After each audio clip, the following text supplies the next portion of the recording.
How many types of ice are on the menu? Currently? I should count them before we go.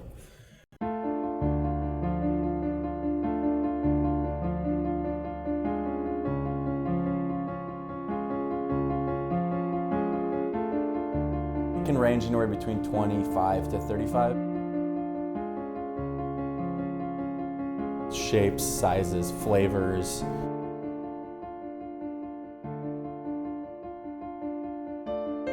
I would say probably 80% of it is to add flavor to drinks rather than add dilution. So instead of having a margarita that it sits there and gets watery, we put ours on Fresno ice cubes. So instead of getting watery, it gets spicy. It changes the drink, but it adds another element as it melts.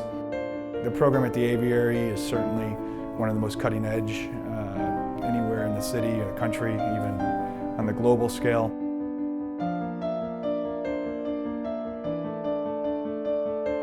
Our whole philosophy is designed around a kitchen. We look at every single cocktail as essentially a plated course.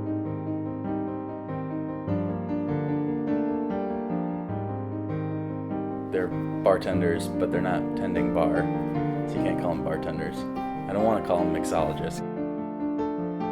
Essentially, they're cooks that just happen to be cooking with liquid instead of with food. Chef de partie.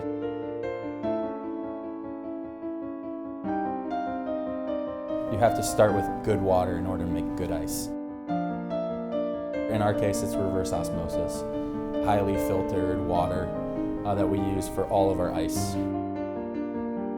The ice room is, I'd say it's kind of like a studio kitchen. When we show people around, we always show them the ice room. That's where the ice guy works. All he does is, from start of his day to the end of his day, is freeze things. He's one of the first guys to get here and one of the last guys to leave. All of the pearl ices, they're custom molds. 1,028 holes, I think. Anytime I see people mistreating those ice molds, it's like, it hurts. What if we served a drink inside of an ice cube? What if we add hollow ice? And then we make one single hollow ice cube, and from that point, we decide that it's possible. We never think about, oh, can we do this for 100 people? Can we serve 300 in the rocks in a night?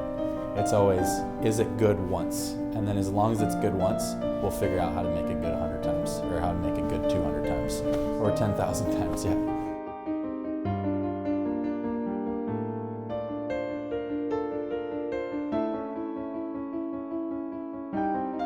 It's the same machine that's used by ice carvers to freeze the big 300-pound blocks. We have a hoist system and chainsaws and ice picks that we use. Having a big block of ice and breaking off what you need as you needed it is very traditional. There's a lot of hand chipping that goes on here. Every guest that requests water gets a hand chipped piece of ice.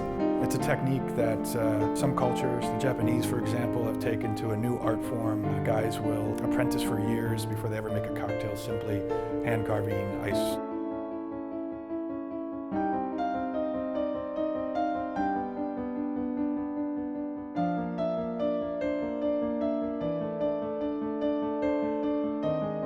Freezers, super chillers, liquid nitrogen, the blast chiller. Yeah, there are a lot of toys, but more important than the toys is the experience. We want you to smell your drink. We want you to interact with your drink.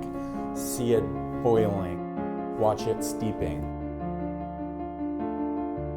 If we do an orange zest on top of your old fashioned,